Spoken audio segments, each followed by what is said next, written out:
Nichée au pied du Canigou et encaissée au fond d'une vallée, cette cité fortifiée de 230 habitants est classée au patrimoine mondial de l'UNESCO. Elle fut tantôt française, tantôt espagnole, mais c'est son identité catalane qui prédomine.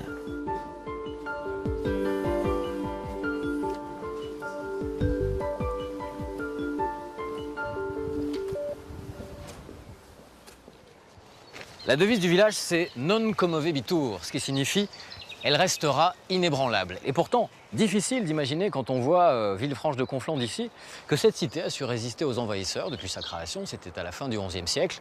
Elle l'a fait grâce à des murailles et puis un peu plus tard dans le temps, grâce à une forteresse que Vauban a eu la bonne idée d'ériger juste au-dessus du village. Comment, pourquoi, c'est ce qu'on va essayer de comprendre aujourd'hui.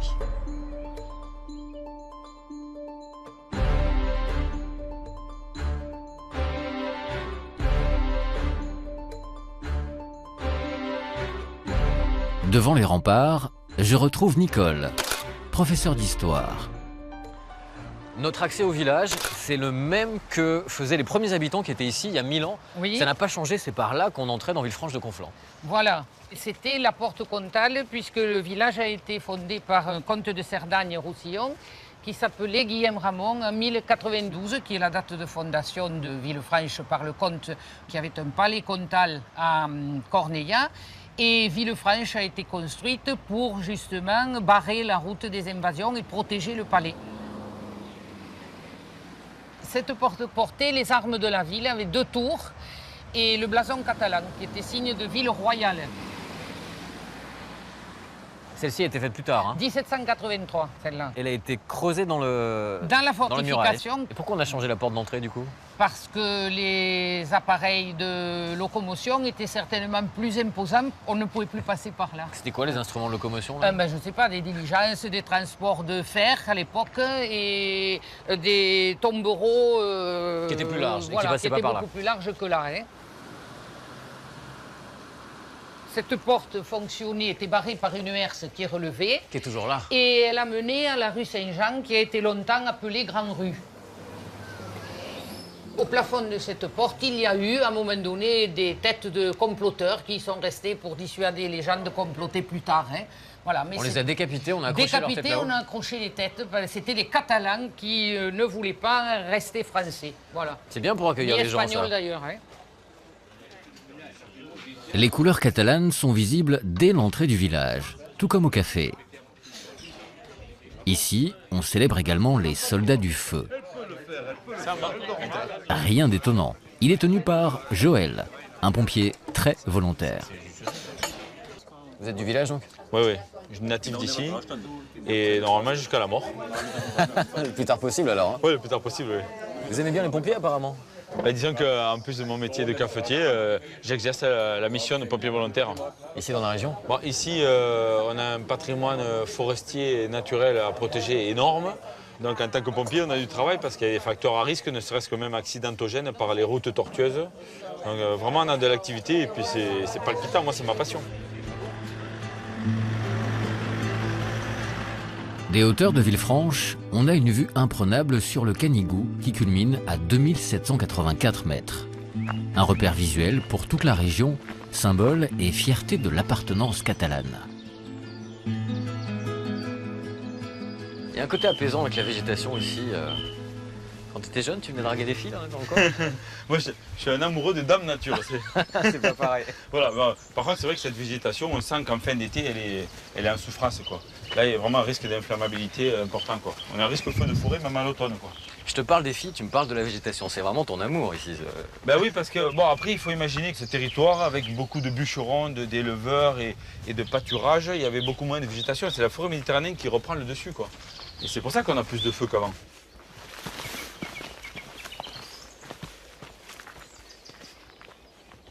Puisqu'on parlait de la présence pastorale sur les massifs, à l'époque notamment, il en reste encore des bergers. On a des traces de cette époque-là par l'art populaire de la pierre sèche. Ouais. Justement, les bâtis comme ça s'appelle un nori en catalan. Un nori, c'est-à-dire une petite maison, enfin une petite maison. Il y en a des petites, il y en a des plus grandes. Celle-là, elle est quand même... copieuse, hein? Une bâtisse assez copieuse parce que justement, ils pouvaient confectionner, y compris le fromage à l'intérieur, y stocker les bêtes, le matériel et se mettre à l'abri. Pas besoin de clé pour venir ici, dis donc. On dirait une cathédrale. Spectaculaire quand même, il y a quoi? Il y a 3 mètres de hauteur? Et puis il n'y a pas de lit, il n'y a pas de ciment, c'est la pierre sèche qui est vraiment empilée. Ainsi, le berger était au fond, et là, il y avait les bêtes, ce qui fait qu'il y avait une espèce de chauffage aussi. Un lieu de vie carrément. Oh, carrément, oui. Improvisé. Oui, puis il y en a d'autres de plus petits où là, ils se mettaient à l'abri de lui. Et puis il y avait un enclos tout autour. L'ori, c'était l'ensemble, où dans l'enclos, là, il y avait les bêtes.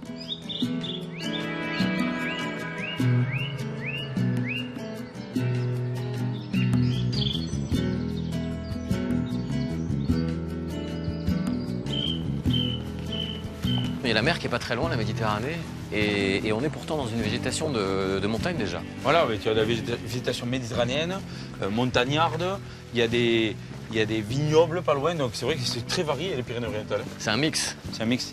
Toi, tu te sens quoi, montagnard ou méditerranéen? Montagnard. Sans hésitation. Ah ouais, parce que ma spécialité, c'est le feu de forêt, alors il vaut mieux que j'ai le pied montagnard que marin. Je connais pas bien la région, mais j'imagine que c'est le meilleur endroit pour venir contempler le village. Oui, ce secteur s'appelle le conflant. On reconnaît bien les vallées qui se croisent, donc c'est le confluent. Voilà, donc ça permet de comprendre en tout cas la géographie des lieux, où là tu as en enfilade le fort, le village et le Canigou. Bon, déjà le Canigou, jadis, était considéré presque comme certainement comme le pic le plus haut d'Europe. Alors que c'est pas le cas, c'est même pas le pic le plus haut du département. C'est pas grave, à l'époque ça faisait rêver. Voilà. Bah, disons que je suppose que même un navigateur qui passait au large en Méditerranée, en très peu de kilomètres et un dénivelé énorme, puisqu'on passe de 0 à pratiquement 3000, puisqu'il est à 2784, le Canigou, c'est certainement un des points de repère pour le navigateur, quoi. Pour nous ici, le Canigou, c'est pas une frontière avec les Catalans du Sud, au contraire, c'est un lien. C'est un lien. Voilà, ça nous rapproche plus que ça nous sépare, quoi. Et on a tous été bercés par les sifflets du train jaune ici, par les odeurs, parce que bon, quand on traverse la voie, là, et puis c'est tout petit, c'est presque, vu d'ici d'ailleurs, on dirait vraiment du modélisme, on dirait du HO. J'ai l'impression que je suis dans ma chambre en train de jouer avec mon petit train. Ouais, on dirait du 1,87e là. Mais voilà, et en plus, cette couleur, bon, on est toujours en train de revenir sur la couleur catalane, quoi, jaune et rouge. Même nos Canadaires, ils sont jaune et rouge.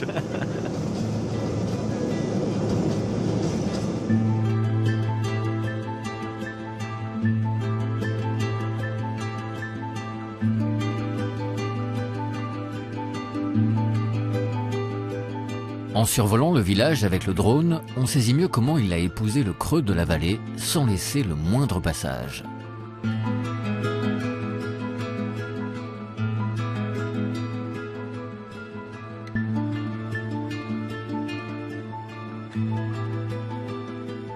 Pour explorer ces fortifications, je retrouve Nicole. Le village, il a été construit en plusieurs parties. Ça s'est fait en quelle phase? Le premier rempart est construit en 1092 et dès 1126, on s'aperçoit qu'il n'y a pas assez de place dans le village, donc on détruit le rempart qui était au milieu et on se dirige vers la porte d'Espagne, puisque c'est toujours les Aragonais qui créent des problèmes.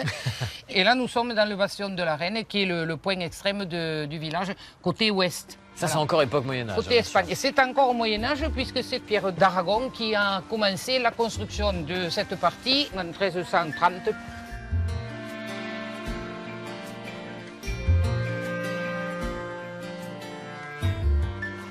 Cet endroit, c'est l'intérieur de la fortification, époque Moyen-Âge. Époque Moyen-Âge, voilà, avec les tours circulaires qui sont typiques de la région sud. Vous avez ensuite les meurtrières qui étaient utilisées pour lancer des flèches sur les assaillants. Et vous avez de l'autre côté du fossé sud un mur de fortification qui finissait de fermer, de doubler la fortification médiévale. Et bien plus tard, il y a Vauban, le fameux Vauban, voilà, le grand architecte, voilà. Le stratège aussi qui est arrivé et qui a repris ces murailles. Voilà, et il a utilisé les fortifications médiévales existantes et il les a surélevées, donc avec un passage qui était un peu plus étroit et non voûté comme celui-là.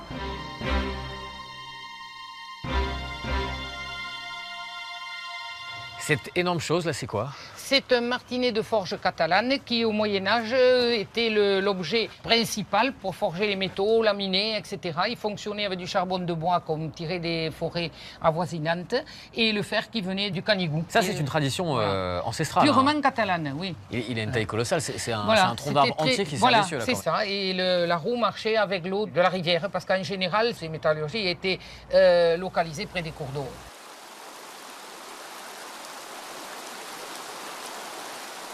L'autre richesse de Villefranche, c'est le marbre rose, présent sur de nombreuses façades. Des générations de tailleurs de pierre ont œuvré ici. Aujourd'hui, ce sont des enfants qui apprennent les rudiments de la taille au sein d'une association où travaille Yves, le potier du village. Ici, il y a beaucoup de marbre dans ce village. C'est quelque chose d'ancestral dans la région. C'était très simple. Autour de Villefranche, il y avait énormément de gisements de marbre. Étant la matière première, elle était facile à transporter, elle était en bord de chemin et elle était dans un rayon de 8 à 10 km autour de Villefranche. Et donc c'est avec ce marbre qu'on a construit une bonne partie des constructions qui sont ici. Les escaliers là, qui sont pleins de belles couleurs, c'est du marbre. Tout le bâti de Villefranche est constitué de pierres de marbre ou de pierres roulées de la rivière. Mais la grande majorité, c'est du marbre. Alors, bien sûr, ça ne ressemble pas à du marbre, mais la patine liée au temps fait que ça prend des couleurs verdâtres lorsque c'est à l'ombre, c'est le cas ici. Ça prend des couleurs un peu plus dorées lorsque c'est beaucoup plus éclairé, beaucoup plus ensoleillé. Et quand on se promène dans le village, on arrive à voir des pierres qui sont de couleurs différentes et qui ont eu plusieurs utilisations au fil des temps. C'est ça quand on a construit, reconstruit et reconstruit. Il y a eu 2 tremblements de terre à Villefranche, dont les étages supérieurs se sont écroulés et on a utilisé ce qu'on avait sous la main pour reconstruire un étage, un demi-étage, un 3/4 d'étage et on retrouve sur une façade 18e, 19e des éléments de pierre qui, eux, ont 300-400 ans. Qui remontent presque au Moyen-Âge. Qui remontent quasiment au Moyen-Âge. Alors c'est un petit peu bizarre, mais c'est une originalité. Et puis le marbre, de toute façon, étant impérissable, la maison ne tombera jamais. On n'était pas encore à l'époque de l'écologie, mais le recyclage, on savait faire.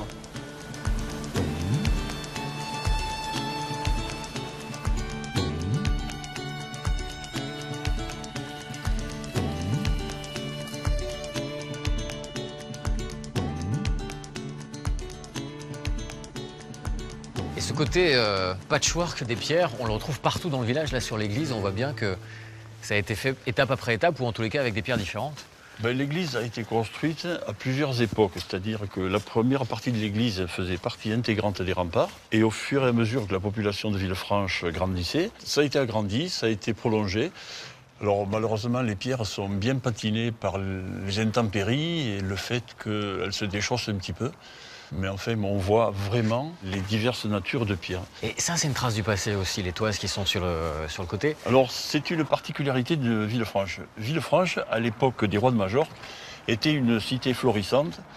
Ça, c'est le XIIIe siècle. C'était entre 1270 et 1350. Et Villefranche avait une énorme industrie liée aux toiles, aux draps et à la draperie de haut de gamme. Et ces 3 rainures sont des maîtres étalons qui permettaient aux négociants de ne pas gruger leurs clients et aux clients de ne pas être grugés par les commerçants. C'est-à-dire que c'était avant l'instauration du système métrique. Il était absolument inconnu. On parlait de toises, on parlait de tas d'autres choses suivant les pays dont étaient originaires les négociants. Mais en fait, ça permettait qu'il n'y ait absolument aucune contestation. Gravé dans le marbre, selon l'expression, donc effectivement... C'est le moins qu'on puisse dire et ça y restera encore longtemps.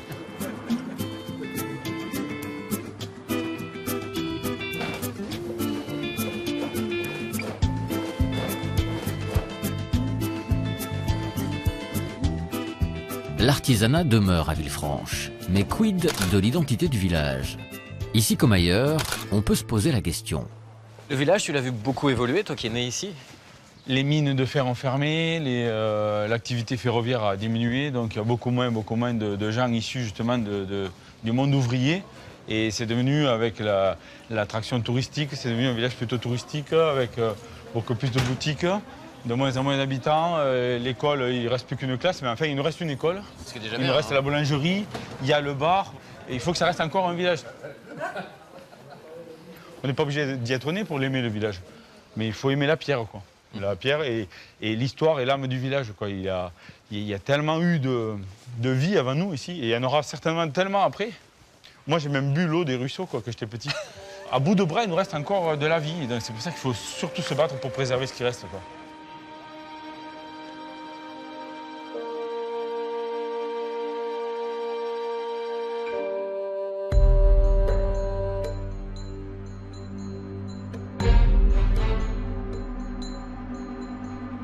Joël me guide vers l'autre terrain de jeu de son enfance, le fort Liberia, qui domine le village. Il fut conçu par Vauban à la fin du XVIIe siècle. Quand tu montes au meilleur de ta forme, t'arrives en combien de temps là-haut, toi? Ah, ça dépend, un quart d'heure quoi, mais bon courage. Salut! Pour atteindre le fort, il faut gravir un escalier interminable creusé à l'intérieur de la roche. Tout en haut m'attend Alain, un historien spécialiste des bastions. 734 marches. Salut Alain. Bonjour, Ça va? ça va, ouais, mieux que toi? Il y en a 900 dans les guides touristiques. C'est pour épater les touristes. Ouais, les Catalans sont toujours un peu menteurs. Alors, C'est une des rares places fortifiées que je connaisse qui soit à l'extérieur du village. C'est pas un peu étonnant ça d'avoir mis la place forte complètement au-dessus du village? mais en réalité, on l'a installé sur le point qui paraissait le plus vulnérable. Donc lorsque Vauban a considéré qu'un ennemi serait dangereux s'il arrivait à s'installer ici, ben, il a dit que c'était ici qu'il fallait construire cette fortification. C'est le point haut. Voilà, c'est le point, pas le plus haut, mais c'était... Un peu comme toi et moi en ce moment, je suis le village et toi tu es le château. Exactement. On va voir la vue un peu, qui a l'air spectaculaire. Ah, c'est peu commun. Je suis pas stratège, mais on comprend bien effectivement que de là on domine absolument tout le village. C'est-à-dire qu'on imagine que si un ennemi était venu, c'est là qu'il se serait installé. Donc C'est il fallait occuper la place. Exactement, c'est ce que croit Vauban et c'est pour ça qu'il considère que la construction de ce fort est absolument indispensable. Donc, lorsque le village a été bâti, c'est au tout début du Moyen-Âge, la position du village c'est vraiment une position de verrou. Avec le développement de l'artillerie, il devient tout simplement intenable, d'où la nécessité d'occuper les hauteurs et en particulier celle-ci. On anticipe et on empêche un ennemi de s'installer là où il peut être dangereux.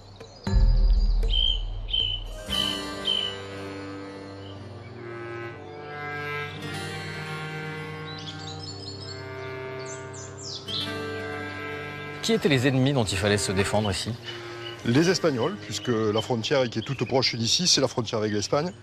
Ce qui est vrai pour le XVIIe ne sera pas vrai ultérieurement, puisque par exemple au XIXe siècle, ce qu'on craint surtout ici, ce sont les Anglais qui, de par leur puissance navale, sont susceptibles de débarquer sur les côtes. Ça fait un sacré trajet quand même pour eux. Oui et non, dans la mesure où les Anglais étaient présents en Méditerranée, dont les Anglais occupaient Gibraltar, donc en réalité ils étaient ici, quoi. Ils n'étaient pas très loin. Quel que soit l'endroit où on porte les yeux, on voit la signature de Vauban sur les pierres quand même. Exactement, donc on voit bien ici qu'on est face à une espèce de proue de navire. Hein. Au XVIIe siècle, la plupart des fortifications bastionnées portent l'empreinte de Vauban. Et ici, c'est tout à fait un cas particulier puisque c'est une vraie création de Vauban. Et puis surtout, on épouse complètement la forme de la colline en suivant la pente.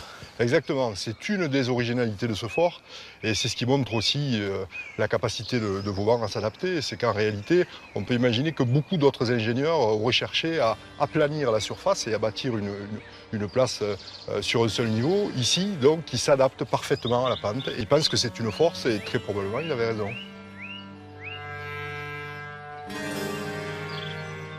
Il y avait une double fonction, donc c'était protéger le village. Et ensuite, il y a une prison qui était là et qui a servi plusieurs fois dans l'histoire du village, mais pas forcément pour détenir des prisonniers extérieurs. Il y avait la prison qui d'abord servait aux soldats, qui soit avaient commis quelques fautes, soit qui avaient tenté de déserter.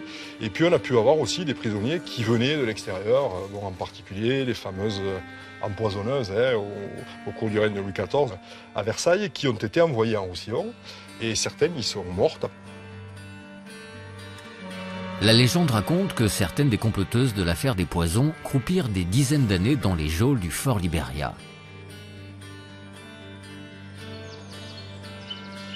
Et l'ironie de l'histoire, parce qu'il y en a une ici, c'est que cette place qui est magnifiquement conservée, elle n'a jamais été attaquée depuis sa construction. On peut presque dire que ça montre bien qu'elle a totalement joué son rôle, parce que dans la mesure où elle n'a jamais été attaquée, elle a fait la démonstration de son utilité. Il faut bien se dire que c'est en fait, on est déjà dans l'idée de dissuasion, en n'ayant effectivement aucun rôle, aussi paradoxal que ça puisse paraître. C'est-à-dire que c'est comme l'arme nucléaire, il faut l'avoir pour que l'ennemi ne vienne pas s'y frotter, mais si on s'en sert pas, c'est tant mieux finalement. C'est que... Bien entendu, il fallait lui dire, si vous voulez venir vous casser les dents sur cette place, vous pouvez, mais vous vous y casserez les dents.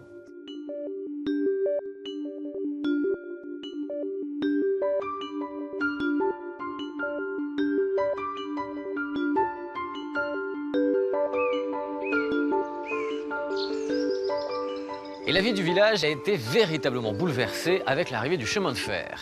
Les premiers rails ont été posés ici très tard, c'était seulement au début du XXe siècle. Et lorsqu'on parle du train, ici à Villefranche-de-Conflans, on parle du train jaune, qui est un train très particulier. Salut Pierre. Bonjour. Vous allez bien? Très bien, vous aussi. Le train ici, quand il arrive, c'est une révolution plus qu'ailleurs parce que la vallée est très enclavée. Et donc juste avant sa présence, le seul moyen d'arriver ici, c'était la diligence à peu de choses près. Tout à fait. Les routes n'existent pratiquement pas. En 1850, vous C'est des n'avez petits pas chemins de de route. montagne. Oui, absolument. Donc, Et donc on invente le train jaune. on peut dire qu'on l'invente, on va dire ça comme ça, effectivement. Donc, on va choisir un écartement métrique. Alors l'intérêt d'avoir des rails plus étroits sans être trop technique, c'est que ça permet de faire des virages plus serrés et donc d'épouser la montagne. C'est C'est ça, indispensable. absolument. Ce train, quand il arrive, il sert à quoi? Parce que le tourisme n'est pas encore développé, donc c'est transport de voyageurs, la matière première, le minerai de fer, des choses comme ça? Alors, au départ, c'est surtout transport de marchandises. On va descendre les pommes de terre qui sont cultivées en Cerdagne. On va descendre aussi le lait. Hein? D'abord, ça va être un moyen de développement économique. Et petit à petit, ça va devenir un moyen de développement touristique. Pour ne plus être aujourd'hui que du tourisme, quoi, on va dire. Hein. Et alors, il y a aussi une chose qui a bouleversé, comment dirais-je, le train a bouleversé des habitudes là-haut, c'est que pendant la construction, pendant le chantier, il y a eu énormément d'ouvriers italiens et espagnols qui sont venus pour tailler la pierre, pour construire, pour faire la voie, etc. Des maçons. C'est-à-dire que ce melting pot, c'était une réunion inédite de trois Absolument. populations, c'est ça? Il faut savoir qu'en Cerdagne, encore à l'époque du train jaune, on parle catalan. C'est-à-dire, on va là-haut, on parle français, on vous répond en catalan, ou peut-être même on ne vous comprend pas trop, quoi. Les gens sont tournés vers l'Espagne, là-haut. Plus vers l'Espagne que vers le bas du département, Prades et Perpignan. Et quand le train jaune arrive, tout change. Oui. C'est le début du changement, en tout cas. Voilà. Un déclencheur, oui. Ouais, tout à fait. Pourquoi est-ce qu'on a choisi cette couleur, précisément? Il a été jaune dès le début. Et en 85, le petit train a été repeint. Et je suis l'auteur des nouvelles couleurs, de la nouvelle livrée du train jaune. C'est un peu ton train, alors. Quand C'est tu le ma- vois passer, c'est les dessins que tu as pensés. C'est ma petite fierté, voilà. C'est ma petite fierté, effectivement. C'est un rêve de gosse, quoi. Un rêve de gosse qui s'est réalisé, tout à fait. Ça, il arrive le train jaune. Ah, voilà le train qui arrive.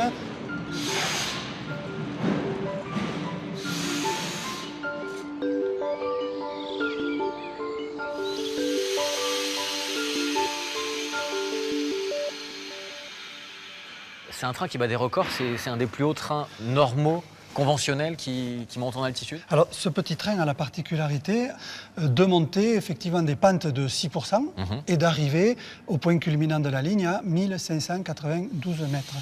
Ça, c'est un record. hein. Ah, ça, c'est un record français. Alors, moi qui viens des Alpes, je connais le Dahu qu'on chasse parce qu'il a une patte plus courte que l'autre. Et il paraît que ce train, c'est exactement la même chose. Et oui, ce petit train, il faut tourner ses voitures et ses automotrices assez régulièrement d'ailleurs, au bout de quelques milliers de kilomètres, parce qu'il y a plus de tournants d'un côté que de l'autre sur la ligne, et donc l'usure n'est pas identique sur un côté de la voie que sur l'autre. C'est dingue, cette histoire. C'est dingue. Tiens, j'avais jamais pensé au Dahu, moi. Et moi, je l'ai chassé quand j'étais jeune, le Dahu. Ce train est alimenté par un troisième rail de contact, 850 volts continu. C'est beaucoup, hein. C'est beaucoup, disons que et le danger vient du fait que c'est du courant continu, c'est-à-dire que ça colle. Ouais. Le courant continu colle, c'est pas comme comme du courant alternatif qui va au contraire nous éjecter vers l'axe. éjecter. Plusieurs trains fonctionnent comme ça, c'est le métro de Paris et le train de Saint-Gervais-Vallorcine dans les Alpes qui fonctionne comme ça. Et dans les années 60, quand on a commencé à supprimer la vapeur, à la remplacer par le diesel, Parce que si on n'a pas pensé à le supprimer. eh bien, on ne pouvait pas parce que ce petit train fonctionnait à l'électricité. Le diesel sur cette ligne, ça ne pouvait pas fonctionner. Donc, on a gardé le petit train jaune. Voilà. Et du coup, les touristes peuvent en profiter. Et moi, je peux faire un petit tour en montagne avec. Eh bien, dépêche-toi parce qu'il part à 13h30 là, le Bon, train. je fonce. Je te laisse là, Allez, avec ton train. avec mon train. Et Merci. vraiment bonne promenade. Merci, salut. Salut, au revoir.